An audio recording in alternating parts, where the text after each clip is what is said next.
मीडियाला देशापेक्षा, संविधानापेक्षा, सगळ्या इन्स्टिट्यूशन्सपेक्षा मोठं करून टाकल्या. सकाळ ते संध्याकाळ मीडियावाले जप करतात. आज मोदीजींनी काय खाल्लं, मोदीजी आंबा कसा खातात, मोदीजी कोणती टॉनिक घेतात, मोदीजींना झोप का येत. अरे तुम्हाला काय करायचंय, तुम्ही बेरोजगारीवर बोला ना. सर आज आपको बीजेपी की तरफ से कोई ऑफर हुई है ज्वाइन करने के लिए? अब तक धमकियां बहुत मिली कि बीजेपी में आ जाओ, अच्छा रहेगा तुम्हारे लिए, तुम्हारे परिवार के लिए. तो मुझे तो मतलब बहुत शर्म आती है कि इतने बड़े प्रधानमंत्री, इतने बड़े अमित शाह, उनके पोते की उम्र का मैं हूँ, उनके पोते की उम्र के बच्चों को इस तरह की धमकियां देते हैं. मतलब क्या क्या फायदा तुम्हारे इतने बड़े प्रधानमंत्री या गृह मंत्री होने का अगर तुम्हें बच्चों को इस तरह की धमकियां देनी पड़ती है.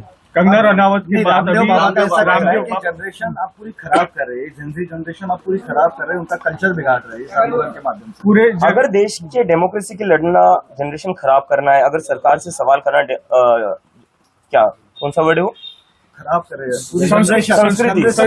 संस्कृति. अगर डेमोक्रेसी के लिए लड़ना संस्कृति खराब करना है, अगर सरकार से सवाल करना संस्कृति को खराब करना है, अगर अपने फ्यूचर के लिए लड़ना संस्कृति को खराब करना है, और अगर अपनी पढ़ाई के लिए लड़ना संस्कृति को खराब करना है, तो हम संस्कृति खराब कर रहे हैं. और मैं कहना चाहूंगा बाबा रामदेव जी से कि सर, पतंजलि के जो पोल्ट्री प्रोडक्ट्स बन रहे हैं ना, वो जो खराब हो रहे हैं, पहले उस पर ध्यान दीजिए. उस पर तो सुप्रीम कोर्ट भी बोल रही है उनको बैन कर दो. वो जो आपकी खराब प्रोडक्ट्स है, पहले उस पर ध्यान दीजिए आप. संसद में कल जो है राहुल गांधी ने डिमांड की अमित शाह जी का इस्तीफा. किसके कहने पे गोलियां चलाई गई उसका जवाब मांग रहे थे, आप क्या कहें? मुझे लगता है इसका आंसर तो बहुत ही क्लियर है. अमित शाह जी के कहने पर ही गोलियां चली होंगी. दिल्ली पुलिस जो रिपोर्ट करती है वो अमित शाह जी को ही करती है. और अगर अमित शाह जी को इसका पता नहीं होगा तो फिर तो होम मिनिस्टर का फेलियर है. लेकिन वही बीजेपी की ओर से बयान आ रहा है कि किसी भी तरीके की गोलियां चलाई नहीं गई. प्रोटेस्ट पैलेट गन्स चलाई गई है, लोग अंधे हुए हैं. पैलेट गन्स मैंने खुद देखी है चलाते हुए. हॉस्पिटल में क्रिटिकल थे वो पेशेंट्स. और गोलियां क्या नहीं चली. बिहार में क्या हुआ है, AK-47 बिहार में क्या हुआ, AK-47 किसने चलाई, किसकी सरकार है वहां पर. मतलब देश के बच्चों के ऊपर तुम AK-47 चला रहे हो. एक टाइम था इस देश में AK-47 चलाई जाती थी आतंकवादियों पर, अजमल कसाब पर. जब पार्लियामेंट पर अटैक हुआ था तब AK-47 चलाई जाती थी. आज AK-47 चलाई जा रही है स्टूडेंट्स पर. क्या आने वाले दिनों में अगर विपक्ष कोई अगर बड़ा मुद्दा लेता है सरकार के खिलाफ, तो क्या कॉकरोच जनता पार्टी उसमें सहभाग लेंगे, उन्हें सपोर्ट करेंगी? मुझे लगता है अभी सिर्फ विपक्ष ने, इस पूरे देश को एक साथ आने की जरूरत है. इस देश में जो लोकतंत्र है, जो चीजें चल रही है, अभी भी क्या हुआ, हमारा प्रोटेस्ट खत्म होकर कुछ दिन ही हुए, सरकार ने आश्वासन दिया था कि किसी भी स्टूडेंट्स को तंग नहीं करेंगे. लेकिन फिर भी स्टूडेंट्स के घर जाकर उनको धमका रहे हैं, उनको डिटेन कर रहे हैं, उनको अरेस्ट की धमकियां दे रही है. एक तरीके से लोगों की आवाज दबाने की जो कोशिश की जा रही है, उससे तो एक चीज साफ पता चलती है, ये सरकार डेमोक्रेसी में बिलीव नहीं करती है, लोकतंत्र में बिलीव नहीं करती है. इस सरकार की वजह से इस देश का डेमोक्रेसी और लोकतंत्र कमजोर हो चुका है. लोकतंत्र को बचाने के लिए, संविधान को बचाने के लिए सिर्फ विपक्ष नहीं, सभी लोगों को एक साथ आना पड़ेगा और हम सब एक साथ आएंगे. विदेशी फंडिंग आपको हो रहा है, किया जा रहा है फंडिंग. मुझे लगता है अगर हमें विदेशी फंडिंग मिल रही है या हमें विदेश से कंट्रोल किया जा रहा है, तो ये तो अमित शाह जी का फेलियर है. फिर अमित शाह जी को भी रिजाइन देना चाहिए. इतने बड़े चाणक्य के होने के बावजूद विदेश से फंडिंग कैसे आ रही है, विदेश से कैसे कंट्रोल हो रहा है. सर, शिक्षा मंत्री पर प्रियंका गांधी ने जो बयान दिया उसके ऊपर आप क्या कहेंगे?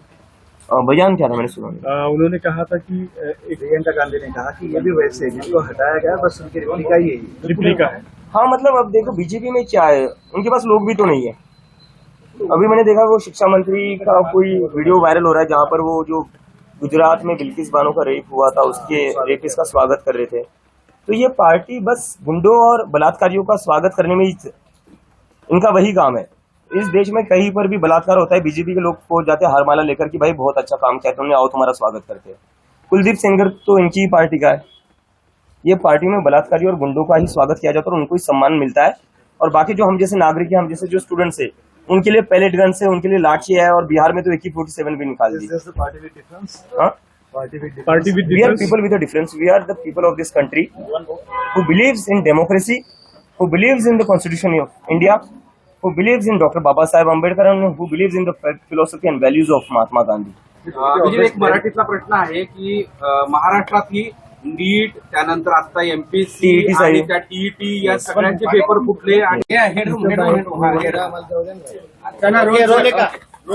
अभिजित ते रामदेव बाबा असं म्हणाले की त्या आंदोलनानं जेनजीनं संस्कृतीला बदनाम केलेला आहे. आज त्याचं स्टेटमेंट होतं. कशा प्रकारे बदनाम केलंय? लोकतंत्रासाठी लढून बदनाम केलेलं आहे, आपल्या हक्कासाठी लढून बदनाम केलेलं आहे. पेपर फुटीच्या विरोधात लढून बदनाम केलेलं आहे.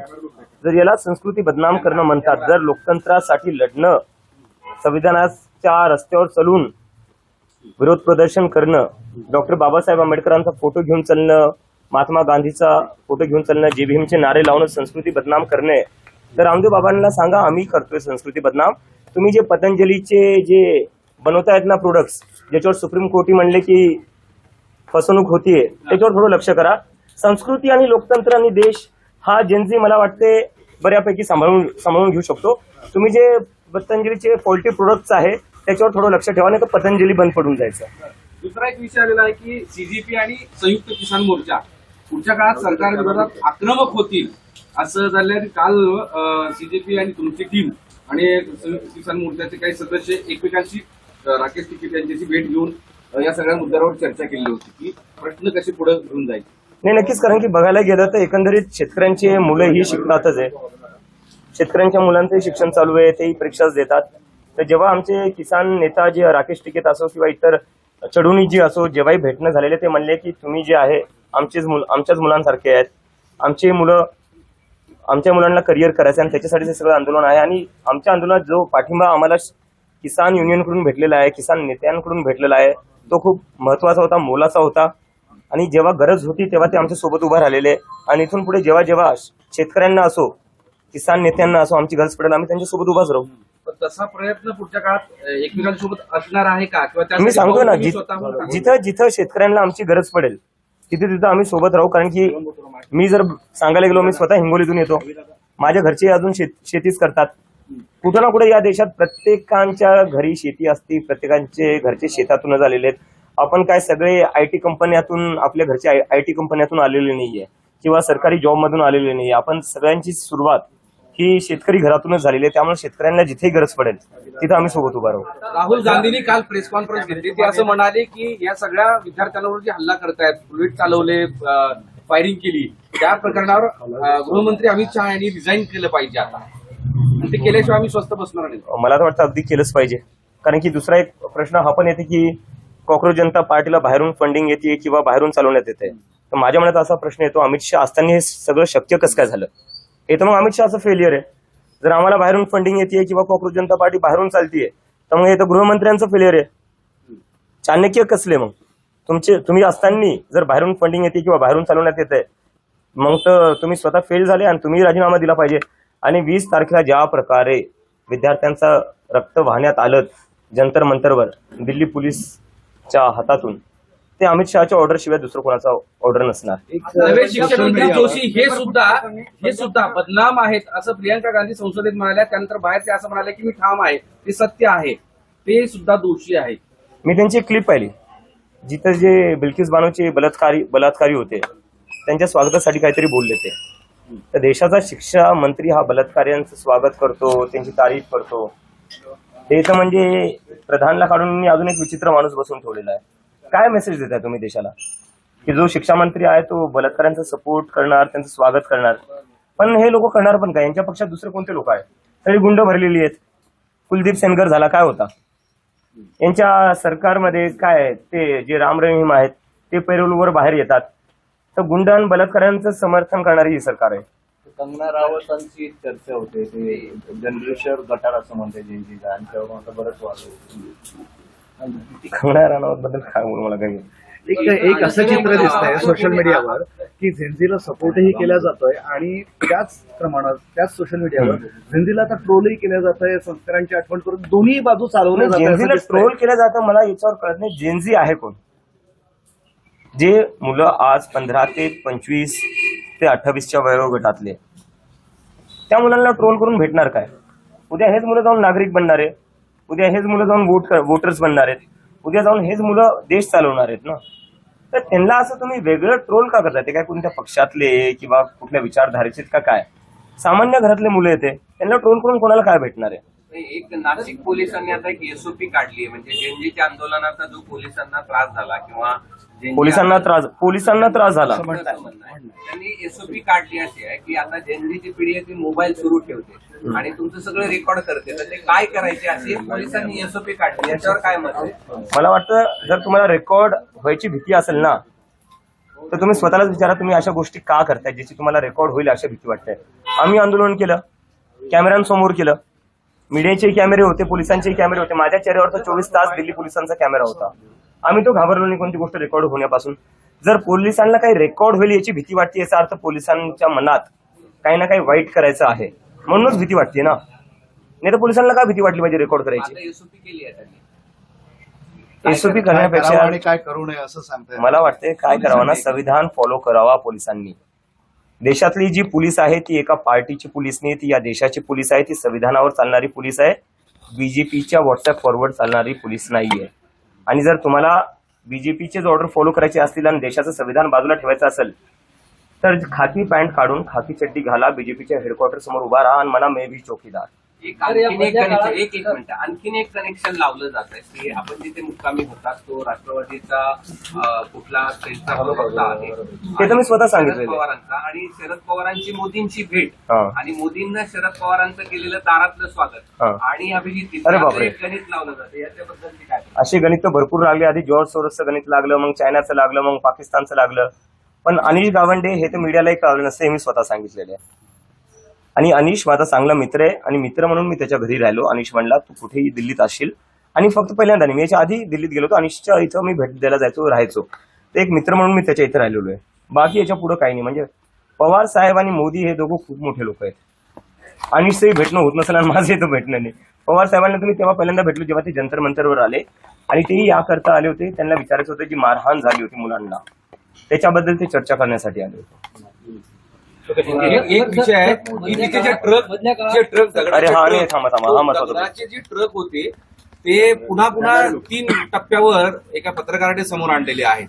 की मग पहिल्या दिवशी सांगितलं की आम्ही ते कुठेतरी ऍक्सिडेंट झाला होता म्हणून ते खाली करून टाकलं. दुसऱ्या दिवशी तो कुठे दिसला, आंदोलनस्थळी दिसला. दुसऱ्या दिवशी असं काहीतरी बरेच सिक्वेन्स हे मी स्वतः- मला कळाले वाटतं. हे आता म्हणजे आता नाही कळालंय, हे तुम्हाला उशिरा कळालंय. हे तुम्हाला उशिरा कळालंय. 19च्या रात्री आणि 20 तारखेला सकाळी 5:30 वाजता ते ट्रक मी स्वतः पाहिले होते. दगडांनी भरून आणलेले ट्रक दिल्ली पोलिसांनी लावले होते, आणि फक्त ट्रकच नव्हते, एक ऑलरेडी डॅमेज झालेली व्हॅन तिथं उभा केली होती जंतर मंतर जवळ. आणि जेव्हा मी पोलिसांना विचारलं, मी तो व्हिडिओ काढून मी स्वतः ट्विट केला होता, तुम्ही 20 तारखेचं माझं ट्विट बघा. सकाळी 6 वाजता मी ट्विट केलं होतं की ट्रक, दगडांनी भरलेला ट्रक हा सेंट्रल दिल्ली सारख्या सेन्सिटिव्ह ठिकाणी आला कस काय, आणि त्याच्या बाजूलाच एक तुटलेली व्हॅन कस काय उभा झाली. तेव्हा तर आमचा मार्चही सुरू झालेला नव्हता. तर पोलिसांनी हे आधीच प्लॅनिंग केलं होतं की एक दगडांनी भरून ट्रक आणून ठेवायचा, एक आधीच फुटलेली व्हॅन उभा करायची, म्हणजे दुसऱ्या दिवशी सांगता येईल विद्यार्थ्यांनी दगडफेक केली. दगडफेकचं हे पूर्ण जे प्लॅनिंग होतं हे ऑर्केस्ट्रेट पूर्ण दिल्ली पोलिसांनी केले. आणि मला याची आशंका जेव्हा होती तेव्हा मी स्वतः डीसीपीला जाऊन भेटलो आणि मी डीसीपीला विचारलं हा दगडांनी भरलेला ट्रक इथं आला कस काय. डीसीपी मला म्हणता अरे अभिजित तुम्ही काही विचार करताय, हा एमसीडीचा ट्रक आहे, बांधकाम जे चालू होतं हा त्याचा सगळा हा तो डेब्रिस त्याचं आहे म्हणे, बांधकाम जे चालू आहे. मी म्हणलं तुम्ही दुसरं कोणाला येड्यात काढा, आम्हाला येड्यात काढू नका. आम्हाला माहिती आहे पोलीस कशा प्रकारे अमित शहाची ऑर्डर फॉलो करते आणि कशा प्रकारे आधीच दगडांनी भरलेले ट्रक उभा करते, एक तुटलेली गाडी उभा करते, आणि नंतर बीजेपीचे गुंडे येतात, तेच दगड घेऊन बीजेपीचेच गुंडे पोलिसांवर फेकतात.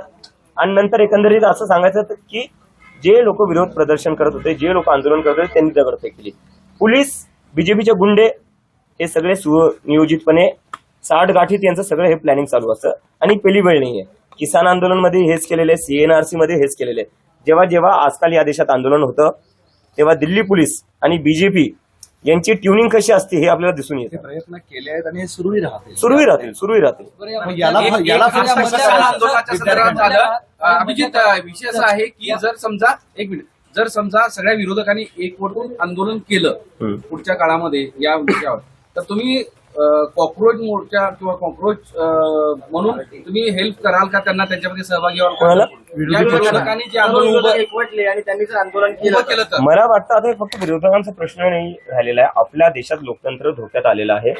आणि लोकतंत्र धोक्यात कसं आलेलं आहे, आपली जी ज्युडिशरी आहे त्याच्यावर एक प्रश्नचिन्ह निर्माण झालेलं आहे. सीबीआय, ईडी काय आपण पाहिलेच आहे.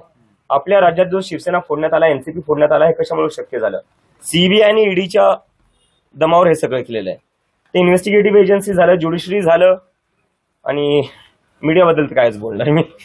तुम्ही लोक आहेत, मराठी मीडियाचा मी सन्मान करतो, पण मीडिया काय डेमोक्रेसीचे 4 पिलर असतात म्हणतात ना, त्याच्यात ज्युडिशरी एक असतो, मीडिया असतो, ह्या दोन्ही ज्युडिशरीवर तर खूप मोठा प्रश्नचिन्ह निर्माण आहे आणि मीडियावर प्रश्नचिन्ह नाही आहे. मीडियावर क्लिअरली दिसते मीडिया कोणत्या बाजूला आहे. तर जेव्हा या देशातले सगळे मोठे मोठे इन्स्टिट्यूशन्स जे आहेत, ज्यांचं काम होतं लोकतंत्राला जिवंत ठेवणं, ज्यांचं काम होतं एका माणसाची दडपशाही तानाशाही निर्माण नाही झाली पाहिजे, त्या लोकांनी हे होऊ दिलं. आणि याला थांबवण्यासाठी आता हे फक्त विरोधी पक्षांसाठी नाहीये, या देशातल्या जनतेला यासाठी एकत्र यावं लागेल. म्हणजे 2 पिलर पॉलिटी आणि एक्झिक्युटिव्ह हे पूर्णतः घरात झाले. Compromise, totally compromise.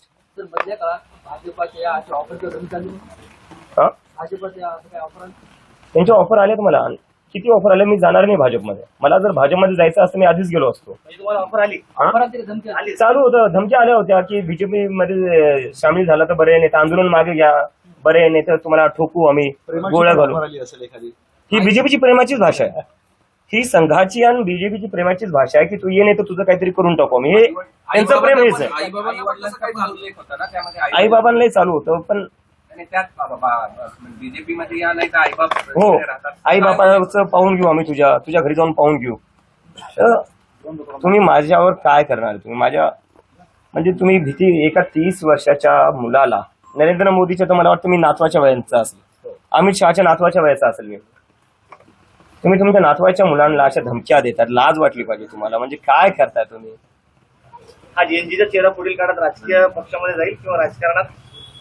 खूप पुढचं बोलतोय सर आपण, खूप पुढचं बोलतोय.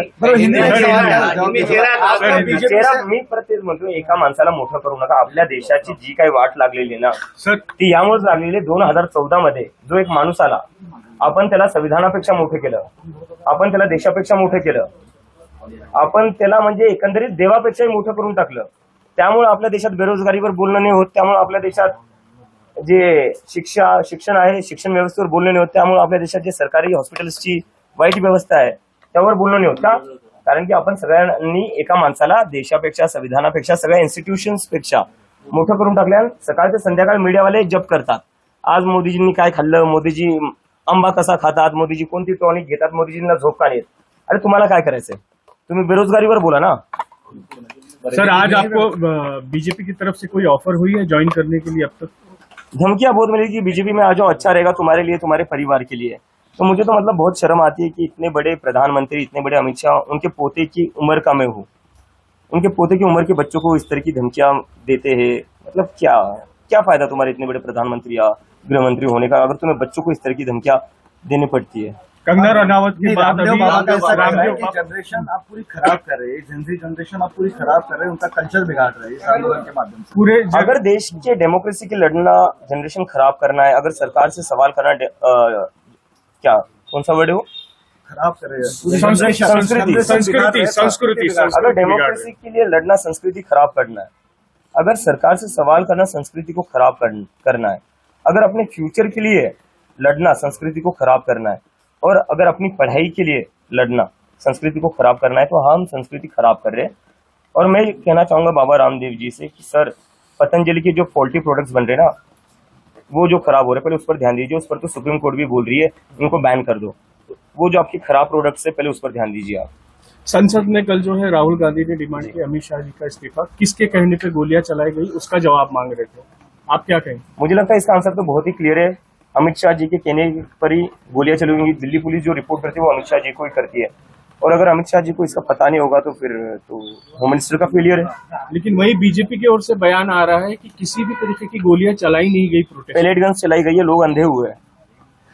पैलेट गन्स मैंने खुद देखी है चलाते हुए, हॉस्पिटल में क्रिटिकल थे वो पेशेंट्स. और गोलियां क्या नहीं चली? बिहार में क्या हुआ है? AK-47 बिहार में क्या हुआ? AK-47 किसने चलाई? किसकी सरकार है वहां पर?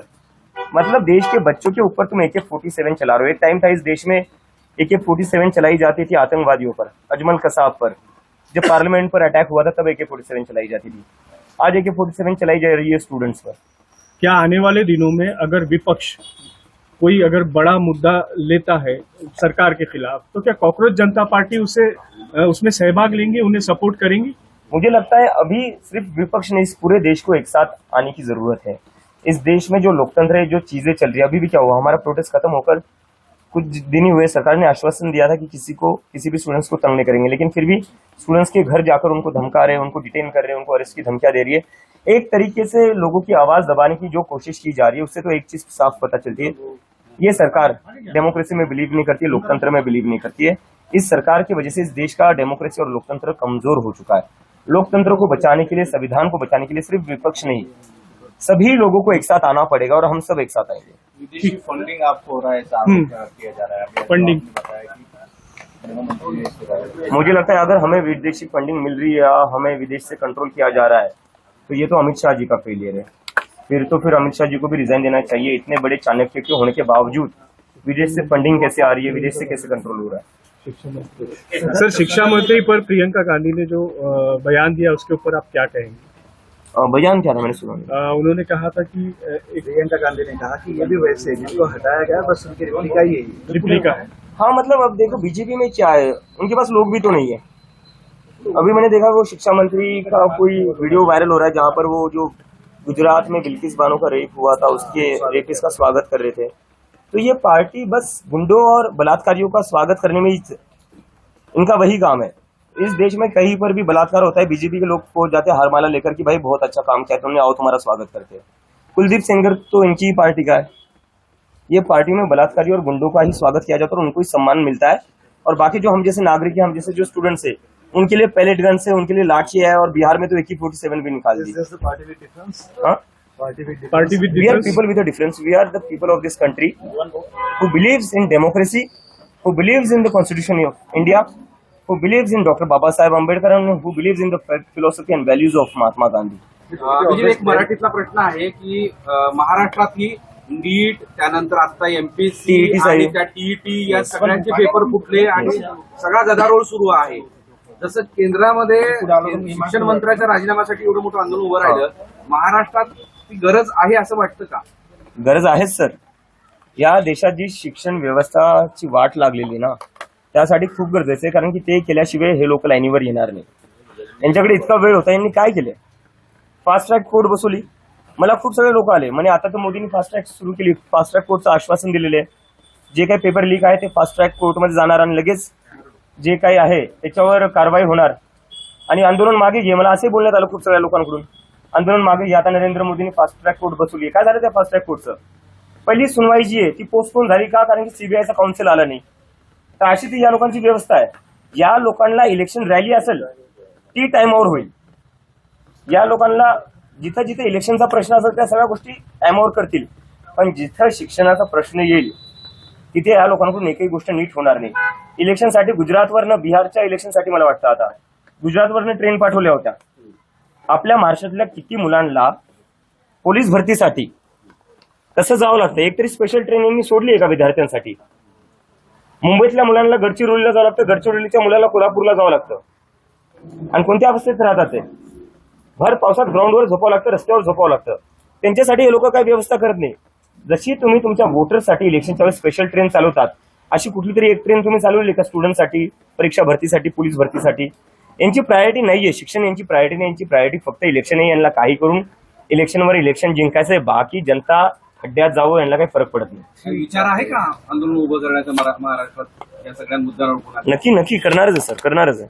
एक शेवटचा प्रश्न, एमपीसीचा एक पेपर कुठला औषध निरीक्षक विभागाचा आणि एमपीसी मुख्यमंत्र्यांच्या अंडरमध्ये खाते, काय मागणी आहे असं बोललं जातं? तिकडे धर्मेंद्र, इकडे देवेंद्र.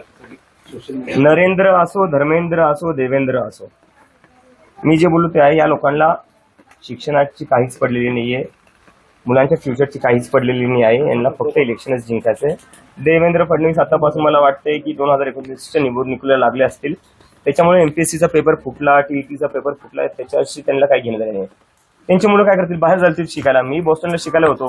बीजेपीचे जेवढे मंत्र्यांची मुलं ते माझ्यासोबतच बॉस्टनला होते. मुख्यमंत्र्यांची मुलं तिकडे जातील, ते थोडी ना टीईटीचा पेपर देतील. ते मुख्यमंत्र्यांचे किंवा यांचे जेवढे मंत्री त्यांचे मुलं थोडी ना पोलीस भरतीला जातील. त्यामुळे त्यांना काय पडणार आहे, काय त्यांना काय घेणं देणं आहे, त्यामुळे ते विचारच करत नाही.